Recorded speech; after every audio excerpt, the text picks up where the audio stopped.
कि शिल्पी अरोरी दरबार में आयल रसिया और हम भजन गाए तो सब लोग झूमी ना, डांस होई ना। सुनने में आवता कि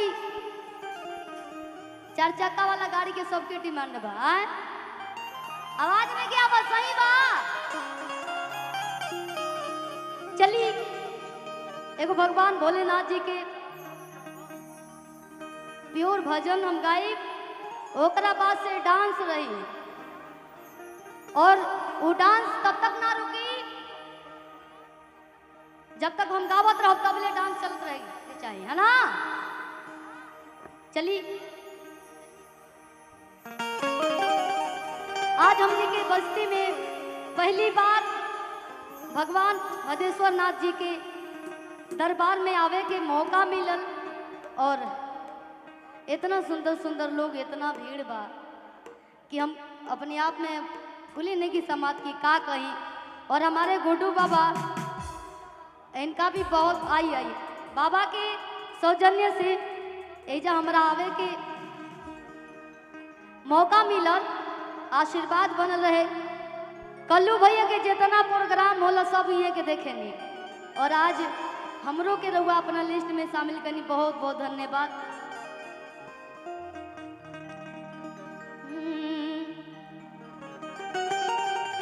जयकारा लग जाओ, प्रेम से बोले शंकर भगवान की जय।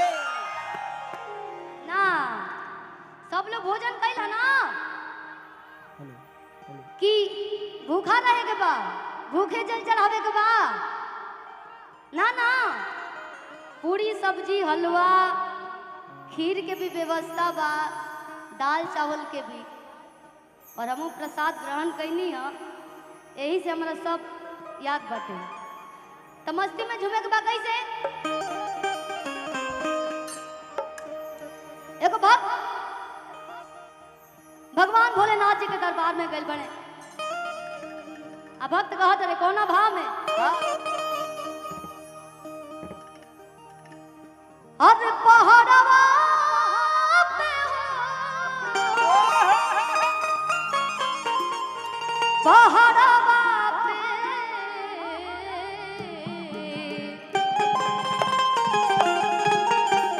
कि भोले बाबा राउर डेरा, अरे पहाड़वा पे कि भोले बाबा राउर डेरा। चले एक बार बोले भैया, पहाड़वा पे पहाड़वा पे पहाड़वा पे पहाड़वा पे भोले बाबा राउर डेरा, पहाड़वा पे भोले बाबा राउर डेरा, पहाड़वा पे भोले बाबा राउर डेरा।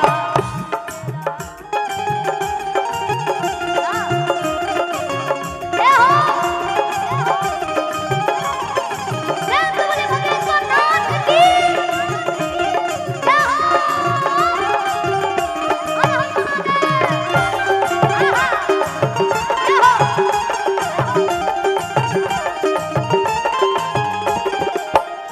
ऐसने ऐसने भाई के सपोर्ट बाकी शिल्पिया एगो गांव से उठ के इतना बड़ मंच पे आयल किया, बहुत बहुत धन्यवाद। मस्ती में झूमे के बा कहे का, पूरी मिठाई रउआ मन ही न भावे,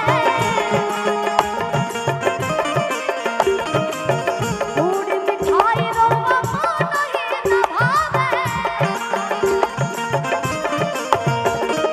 और मन ही न भावे रउआ, मन ही न भावे, पूरी मिठाई रउआ मन ही न भावे।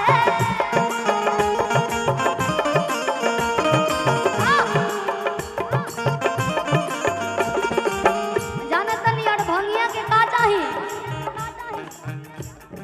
का चाही रउआ सब के मालूम बा ना। अड़भंगिया के गोला, भंगिया के गोला बगलवे में भोले बाबा राउर डेरा। भैया भांग शायद ऐसने होला, डेकोरेशन में लागल बा, काजी रउआ सब देख ले बानी। हमनी के जंगली भांग देख ले बने जा। आ बहुत लोग भांग पी के भी आवला दरबार में जाला, सब माफ बा बाबा के दरबार में। हाँ अच्छा सबसे हम परमिशन ले लेब, तबे कमेटी से परमिशन ले लेब, ओकरा बाद से आज भंगिया के गोला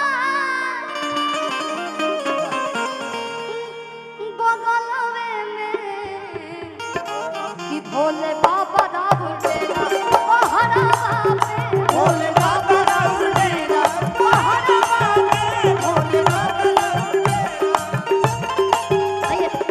राम जी से पूछे राम जी से पूछे जनकपुर के नारी, बता दो बाबुआ लोगवा देत काहे गारी, बता दो बाबुआ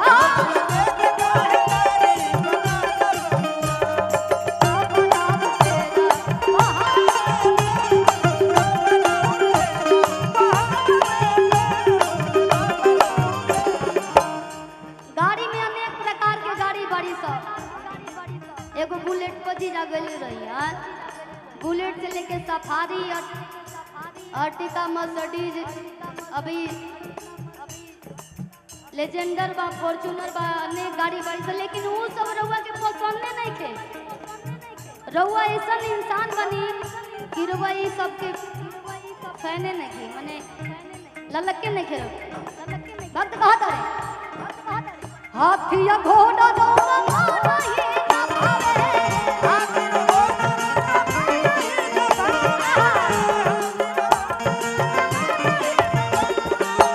आई देखिए बाबा के भक्त, एकरा के बिगड़ भक्त कहल जाए।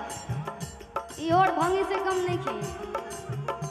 आज बंद हो कोयलवा हो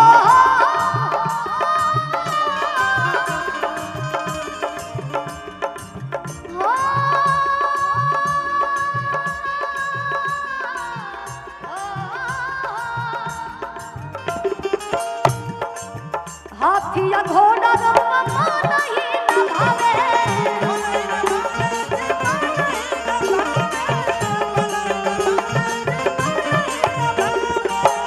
रउआ ऐसा सवारी चुनले बानी। अगर हमारा जाए के हो ब्रिज पे पहुँचे के होखे तो ओकरा 2 घंटा लग जाए। अब बताइए फॉर्च्यूनर गाड़ी रही तो 1 मिनट में पहुँच जाए कि ना पहुँच जाए। भक्त कहा करे